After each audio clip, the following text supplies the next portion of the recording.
Welcome to the INFOWARS Nightly News. I'm David Knight. It's Monday, January 26, 2015, and here are our top stories. Tonight, if you get sick after taking a vaccine, blame someone who didn't. And global warming strikes again as the East Coast prepares for a massive blizzard. That's next on the INFOWARS Nightly News. The truth is they don't know what's going to happen because the earth is always changing. First it's global freezing, then it's global warming. Now they say climate change. Well, after the snow job the Senate Republicans tried to pass on us last week about climate change, we're seeing a heavy dose of reality headed towards New York City. And it's not coming from Washington, D.C. It's not that kind of snow job. It's a real snow job.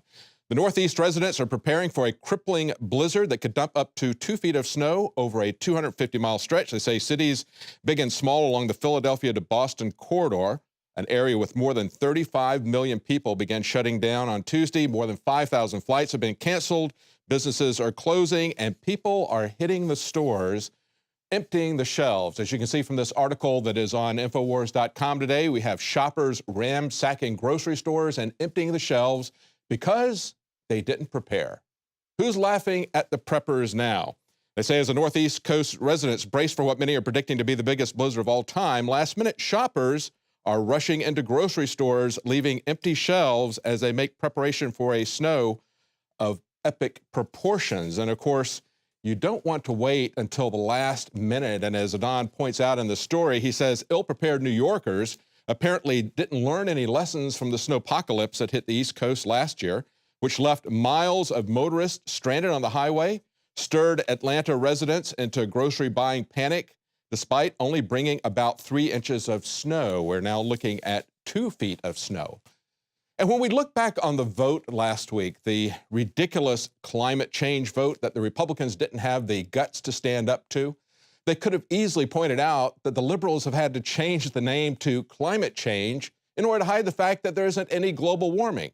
They've been caught with thousands of emails, 6,000 precisely, in ClimateGate, saying they wanted to hide the decline in temperatures, that their models were not working. Yet the Republicans didn't have the guts to stand up to that. As a matter of fact, they almost passed a resolution saying that climate change was man-made. That's precisely what the Democrats want so that they can pay off their corporate backers and get carbon credits enacted, as well as carbon taxes. They would love to put carbon taxes on all of us while gas prices are artificially depressed by the Saudis continuing to maintain production as demand is falling, plummeting. But of course, it's all tied to the GOP trying to pay off their corporate backers on the Keystone Pipeline. They both have their backers that tell them what to do. They could care less about your agenda, and the GOP has illustrated that from right after the election back in November. They came back, and the first thing they did was to pass the Keystone Pipeline legislation for the 9th time. Of course, it wasn't going to go through a Democrat Senate. It wasn't going to be signed by Obama.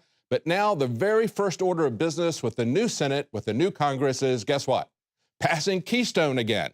They don't care about Obamacare. They don't care about open borders.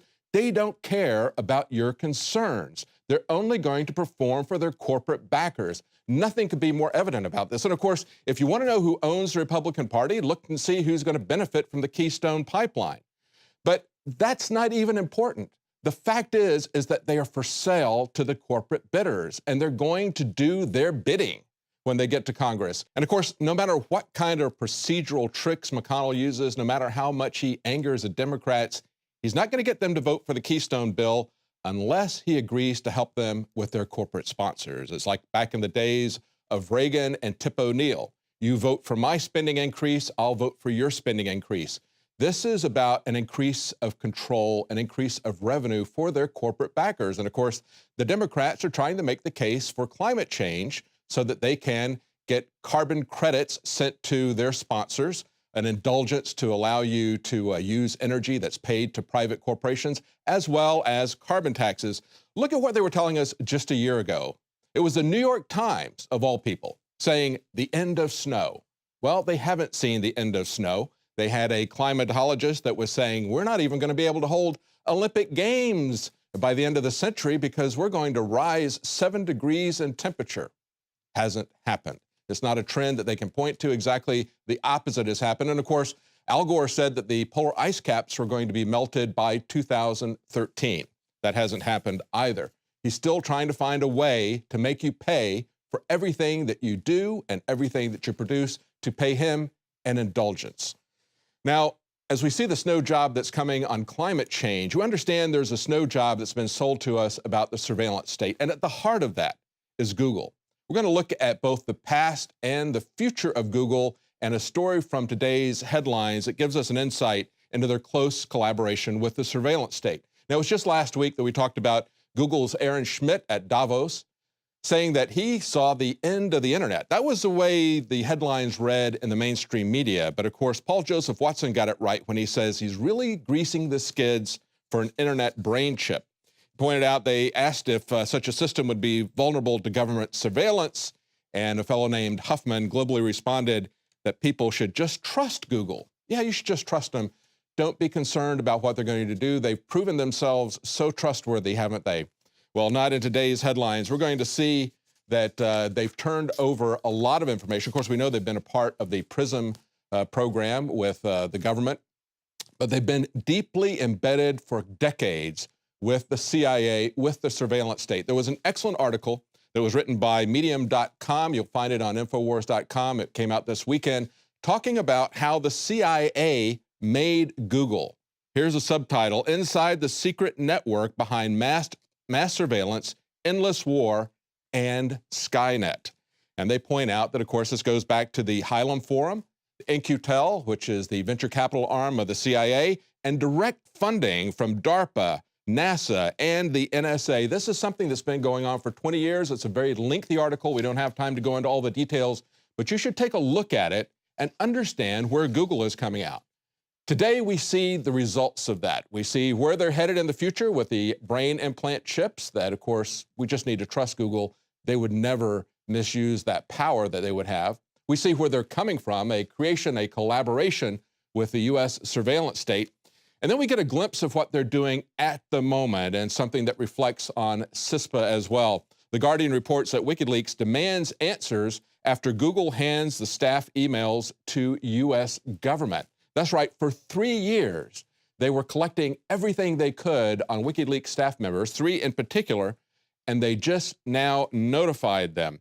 WikiLeaks said it is astonished and disturbed that Google waited more than 2.5 years to notify its subscribers, potentially depriving them of their ability to protect their rights to privacy, association, and freedom from illegal searches. And one of the people at WikiLeaks had this quote. She said, "Knowing that the FBI read the words I wrote to console my mother over a death in the family makes me feel sick." That's one aspect that people who say they really don't care if the government looks at all of their emails, that's one aspect they should think of. Don't you have any self-respect? Don't you have anything that is private that you don't feel like goons in the central government ought to be pawing over your personal private matters? Don't you have any self-respect? That's all I can say to the people who think that the surveillance state doesn't matter, that we need this in order to catch criminals. We need blanket surveillance, which we're getting. Now, she also accused Google of helping the U.S. government conceal, quote, the invasion of privacy into a British journalist's personal emails. Neither Google nor the U.S. government are living up to their own laws or rhetoric in privacy or in press protection, she said. Well, of course, that's the whole point of CISPA. See, they've been doing this for a very long time. They've been working with the NSA, the CIA since their inception. They've been spying on us in a dragnet way. And of course, this is to protect them and companies like cell phone companies, internet service providers who have been collaborators, who have been government snitches. It is to protect them for what they call intelligence sharing. That's what CISPA is about, Cyber Intelligence Sharing Protection Act, to protect people like Google that is doing this. Julian Assange, WikiLeaks founder and editor-in-chief, said these secret search warrants were part of a, quote, serious and seriously wrong attempt to build an alleged conspiracy case against me and my staff. He said the real conspiracy was Google rolling over yet again to help the U.S. government violate the Constitution by taking over journalists' private emails in response to give us everything warrants. And he also pointed out that it stands in stark contrast to what Twitter did. Twitter fought and blocked these same kind of requests from the U.S. government. But of course, Not in the case of Google. That's why the government designed and built it in the first place. Now, it's interesting as we look at the internet, which was created by the government, by DARPA as a DARPA project, the unintended consequences of their surveillance state. Of course, when they watch us and they create the mechanism to watch us, we also have the ability to watch them and to understand what they're doing to a much greater degree.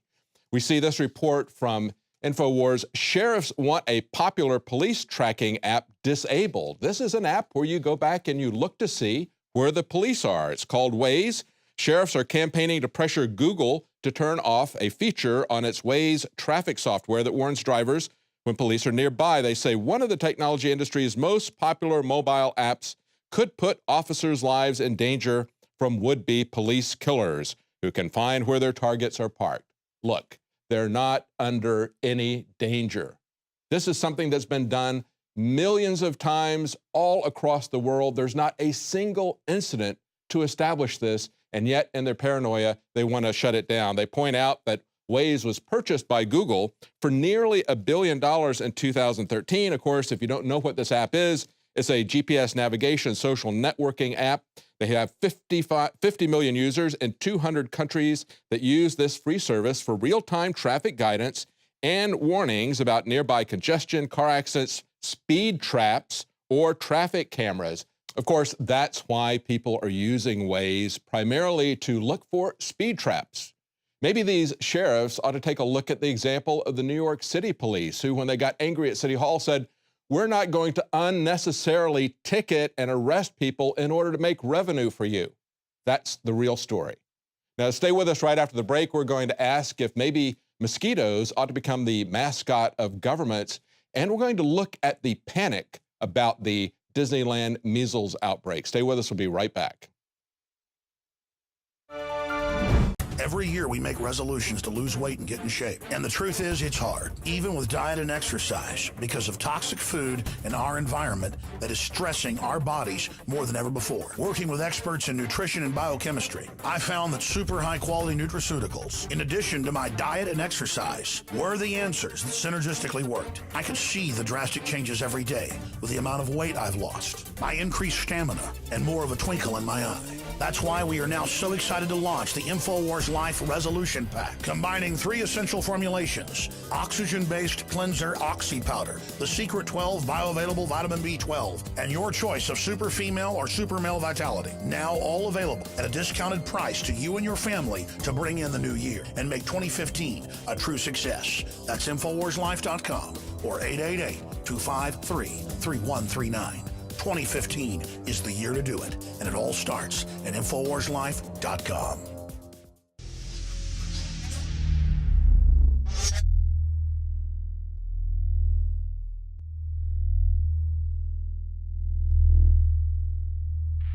City of Austin tap water versus filtered City of Austin tap water.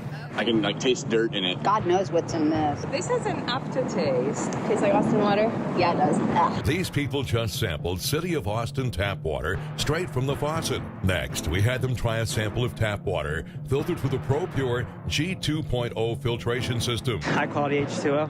That one is better. Tastes like nothing. Yep, I know what good water tastes like. It's good water. Most tap water contains added substances like fluoride, chlorine, Monsanto's deadly pesticide, glyphosate, and many others. Studies prove that these substances are linked to an assortment of major health issues, including tooth decay, lowered IQ, and even cancer. It tastes like you're drinking out of the lake when you're drinking tap water. Yeah, it has that processed flavor to it. The ProPure G2.0 filtration system removes these deadly substances and many more, leaving only fresh-tasting, deliciously clean water.